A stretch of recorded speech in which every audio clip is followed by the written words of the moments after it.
అంటే కంప్లీట్గా ఫస్ట్ నుంచి లాస్ట్ ఒక ఫ్లాట్గా వెళ్తున్న ఫీల్ వచ్చిందని ఎక్కడ ఒక కంప్లీట్గా ఒక బ్లాక్ బాస్టర్ సినిమా చూస్తున్న ఫీలింగ్ అయితే రాలేదు. ఫస్ట్ హాఫ్లో చాలా లేపారు, ఎలివేషన్స్ చాలా బాగుపడ్డాయి, అవి చాలా బాగున్నాయి. కానీ ఏంటంటే ఎండింగ్ వచ్చేసరికి వాళ్ళు ఏదైతే 2 parts అని ఒక తీసుకుంటున్నారో దానివల్ల కంప్లీట్గా సెకండ్ హాఫ్ మొత్తం కిల్ అయిపోతుంది. అండ్ ఇంకొకటి ఏంటంటే విజయ్ దేవరకొండ ఆయన అన్నట్టు ఆయన స్క్రిప్ట్ విషయంలో ఎంత మిస్టేక్ చేస్తున్నా అని చెప్తున్నారు. అదేంటంటే నాని గారిని కానీ లేదంటే వేరే వాళ్ళని చూసి ఆయన కొంచెం నేర్చుకోవాలి. ఎందుకంటే ఒక ప్రాపర్ మూవీ తీస్తున్నప్పుడు కంప్లీట్గా ఒక 20 minutes ఒకసారి లేదంటే హాఫ్ అన్ అవర్కి ఒకసారి మంచి సీన్స్ పడేలా చూసుకోవాలి. ఇందులో సెకండ్ హాఫ్ అయితే దానివల్ల కంప్లీట్గా బ్యాక్ ఫైర్ అయింది. కొన్ని హైలైట్ సీన్స్ అయితే కొంచెం పడింటే బాగుంటుంది అనిపించింది. బ్రో ఇప్పుడు మీరు అట్లీస్ట్ యావరేజ్ ఉందంటారు, కొంతమంది మూవీకే వెళ్ళొద్దు అన్న టైప్లో మాట్లాడుతున్నారు. లేదు మనం విజయ్ గారిది ఏదైతే ఎక్స్పెక్ట్ చేస్తామో ఆయన యాక్టింగ్ వైజ్ ఇంప్రూవ్మెంట్, ఆ ఇంప్రూవ్మెంట్ అయితే ప్రతి ఫ్రేమ్లో మనకు కనిపిస్తుంది. ఓపెనింగ్ సీన్ నుంచే మనకు కనిపిస్తుంది. బట్ ఏంటంటే స్టోరీ విషయంలో ఇంకొంచెం మంచి కేర్ తీసుకుంటే బాగుంటుంది అనిపిస్తుంది. అంటే జెర్సీ తర్వాత మూవీ కదా, చాలా ఇయర్స్ తర్వాత వచ్చింది. అట్లీస్ట్ ఎలా అనిపించింది మీకు? ఏంటంటే ఇప్పుడు జెర్సీలో మనకి ఎవ్రీ 15 minutes 20 minutes ఒక మంచి ఎమోషనల్ సీన్స్ పడతాయి. అలాంటి సీన్స్ అయితే కొంచెం సెకండ్ హాఫ్లో మిస్ అయ్యాయి. బట్ ఇంకొంచెం మంచిగా ఆ సీన్స్ తెచ్చుకుంటే బాగుంటుంది అనిపించింది.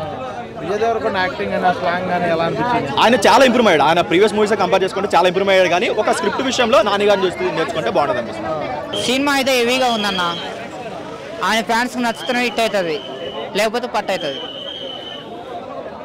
అది జోసు లేదు, ఉల్లాసంగా ఉత్సాహంగా మనం బాగా హైప్ చేసే విధంగా ఏం లేదు.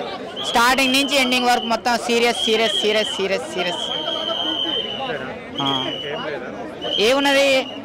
ఏం లేదంటే దేవరలో ఉన్న పడవలు ఉన్నాయి, దేవరలో ఉన్న ఆదివాసులే ఉన్నారు, దేవరలో ఉన్న సముద్రమే ఉన్నది, అదే ఉన్నాయి. ఏం లేదంటే అవి ఉన్నాయి.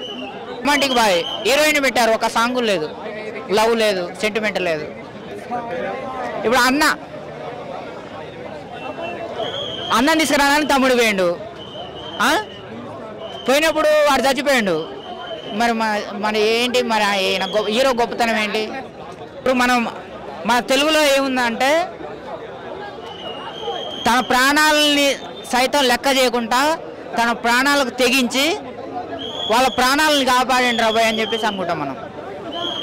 అవునా కదా? సినిమాలు కూడా అట్లా ఉండాలి కదా, హీరో అంటేనే అది కదా. మరి వాళ్ళ అన్నం తీసుకొస్తానని పోయిండు, వాడు చచ్చిపోయిండు, ఎవరిని తీసుకొచ్చినాం మరి?